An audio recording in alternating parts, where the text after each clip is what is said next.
Hi Gemini, Sun, Moon and Rising. Welcome to Ethernal Realms. Welcome to your January reading. Let's see what the major theme is for you. Break it down into three major situations and then we get into your tarot for some more details. So we have the lunar eclipse coming up here, which marks a change, a fateful change in direction. So fate is definitely, or destiny is playing a role here in this month.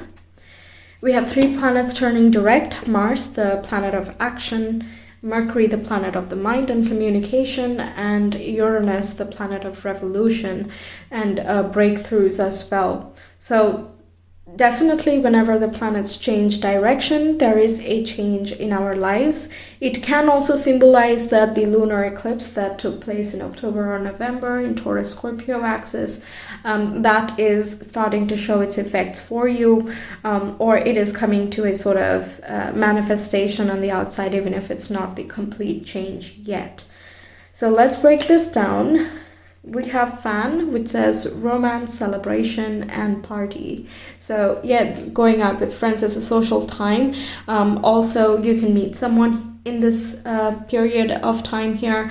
If you have an audience, then it could be that, you know, you're talking to someone who is a sort of fan, or you could be meeting someone that you are a fan of. It could be literal in that way, and definitely it's like a big thing, right? It goes with the lunar eclipse vibe there. Then we have Unicorn, which says use your intuition to make beneficial changes. And again, we have change coming up, so a lot of it is definitely in your hands, but there's just, I think, the fateful encounter with people or fateful events that you're invited to, things like that. So the larger scheme would be fateful, but what you do in that space or with that contact is going to be up to you. So using your intuition can kind of help you navigate when you are unsure of something. And when you try to think of it logically, it feels a little bit clouded, as if you don't have enough information. And if you go by the heart, then again it doesn't feel right, because you're not in a balanced emotional state at that point. So that's when the intuition is super helpful, which kind of distances yourself away from subjective emotions and thoughts. So while Mercury is still retrograde, I think the changes are going to first present themselves, and then once it goes direct again, I'm not really sure about the dates. I will post it in my community page, so if you're interested, you can subscribe and click on the bell so you're notified. Otherwise, you can come back at a later time, or you can search for it by yourself. It's your choice.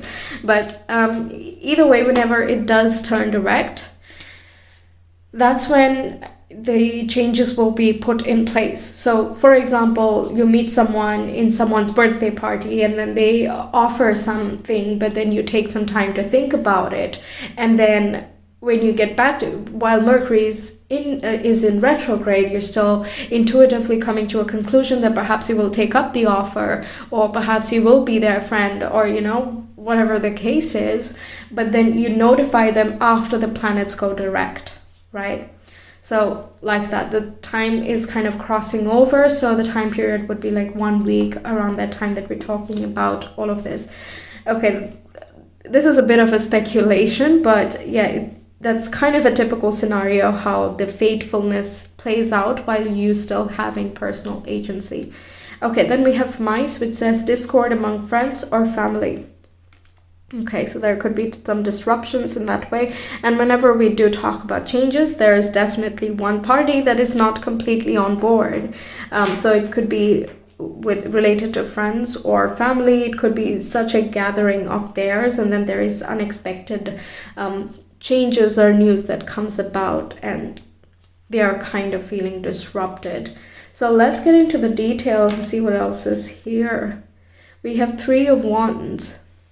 Okay, so exploring outside of the norm or the comfort zone, and this also indicates positive messages coming through from acquaintances and other contacts, which kind of heralds like a new beginning of sorts, kind of shows you new potential and a lot of hope as well. So that would be the Three of Wands, positive resolutions of things. And there's also people following you. This particular deck here, True Black Tarot deck,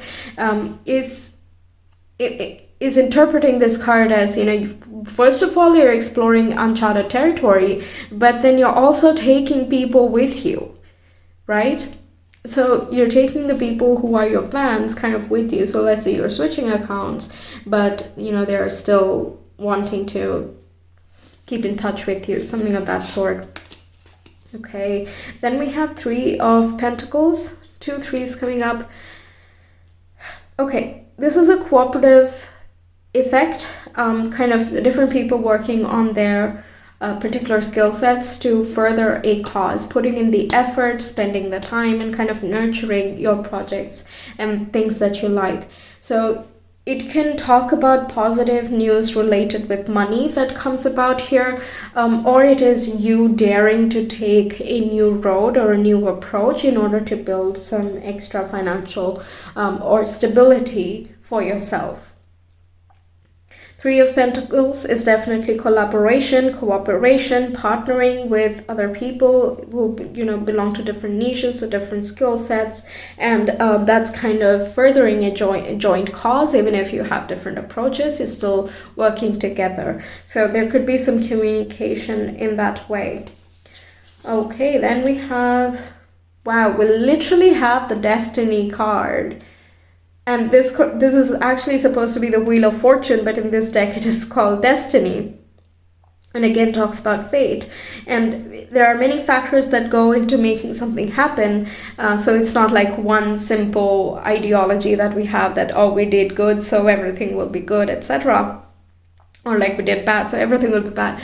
There's a lot many more circumstances and lessons tied with every outcome. So karma kind of takes toll of, or the fates take toll of every different parameter that goes into making a life, let's say, and what this soul is here to learn, and from who would be the right fit, things like that. And it kind of spins different circumstances and connections into our path. So definitely this month can feel quite fateful in that way. Unicorn as well as a mythical creature. It's not even real. So in that fantastical plane, sort of, it can come out of nowhere. So like this opportunity can come in from nowhere. We have 2 3s, so there can be discord in terms of some acquaintances at work, but I don't think that's bothering you too much, honestly, because we have the discord, but it's not like showing up here in a major way, at least. Okay, let's see what else we have. Bravely market your magic. Yeah, so if you have your business, it can be talking about new projects and clients coming about, or you making the first move and you're acquiring new people. Could be even raising awareness, by the way, with these 3 cards. So if you are really getting invested in a certain cause, this would be the month when you're like networking and spreading the word, so to say, kind of explaining why and what needs to be done and all of that. Okay, then we have you, the muse, all again like card number 3, and it is corresponding with the Empress archetype. So there is some benefits coming through, and again, trusting the intuition is super important when we talk about the feminine archetype here. So that can help you kind of maximize your abundance, whether that is in terms of money or in terms of the connections or awareness that you are raising here. And there's also an increase in confidence. You're feeling very charismatic and you're definitely more noticeable. That's why we have the marketing thing here as well. The 3 and the 3 can be about spreading the word, kind of getting some people, word of mouth, also marketing, advertising, sales, things like that. There could be like a really big client that could come your way, or there could be a genius idea that someone comes up with and everyone's like really passionate about it and you really put in the work. So I'm not seeing very small scale things in terms of the ideas you have. Okay, the Destiny, the lunar eclipse, that's like big scale things, but then you dial it down and you do what is like nearest to you. So Empress can really talk about some blessings coming in, but a lot of it is through your own efforts, your intentions and all of that, but the universe also sends you some support to kind of guide you along the way. So you could see 333 in this month. That symbolizes support for you. Then we have discomfort. Okay, this could be the, discord with the friends or family. I'm more feeling with family. Perhaps they're not very supportive of what you're doing, or it could be an uncomfortable living situation and you're looking for your own place, things like that could come up. Because the moment I saw this, I heard habitat. So the place where you reside. So if you're not living with your family and you have like roommates or something, and you want to, again, get your own place, that's what's coming through. So the discomfort is acting as a motivator, and even that's feeling a little bit fateful. Like right about now, you should start feeling uncomfortable with where you are so that you're motivated to grow outside of this, things like that. So even if it's not fun in the very moment, it's definitely leading you to newer connections and more harmony and understanding of the self and your direction in life as well. Then we have pareidolia, which talks about seeing different faces and images in different places than you would expect. So this can be messages coming through dreams, or again, like you see this 333, for example, and right after that you see a flash of image in your mind or something. So that would be a noteworthy message that comes through. It can also be that sort of a deja vu I'm feeling with this card. There could be such moments, which is kind of rewinding and emphasizing on that particular circumstance.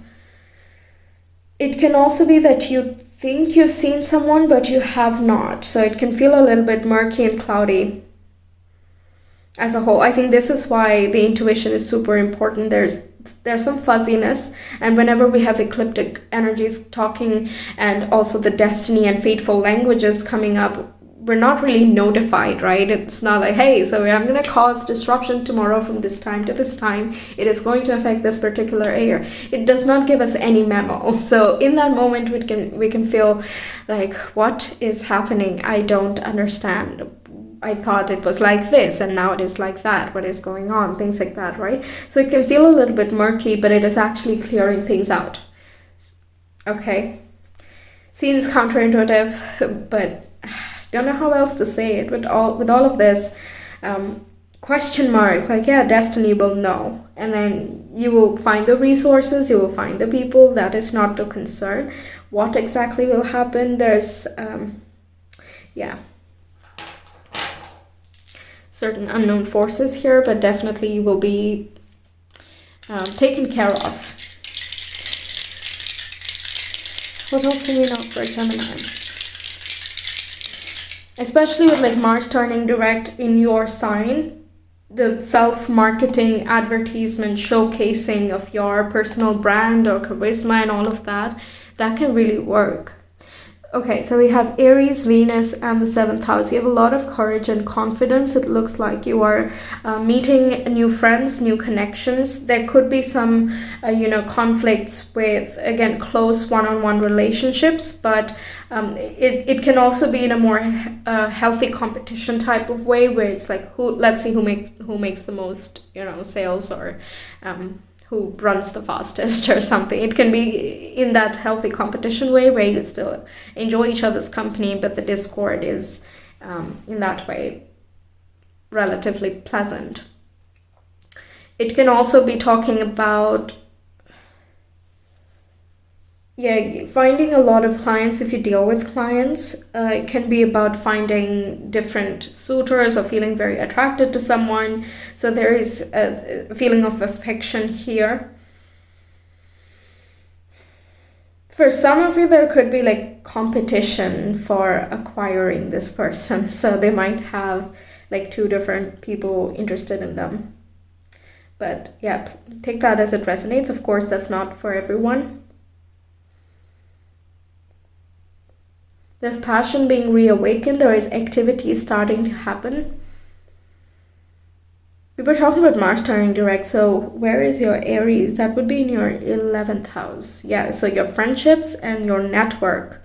There is going to be more increase in that. More followers and or more conversations with your friends, meeting up with them, making new friends, organizing social, situations like throwing parties and things like that can come up as well. So it is quite fun. But then in that party, you might meet certain people who you're very interested in, who you've been drawn to, basically. Okay, so that's what I have for you, Geminis. Thank you so much for being here. I really hope the reading resonated and that it helps you out. Let me know your thoughts. And if you want a personal reading, you can reach me via Etsy. I also have a limited year-ahead reading where I will break your each month down into what's happening in your career and finances, your love and relationships, and also your happiness and spirituality in that particular month for the entire year, and also includes some guidance. So if you're interested in that, you can check out the link in the description box in the comment below.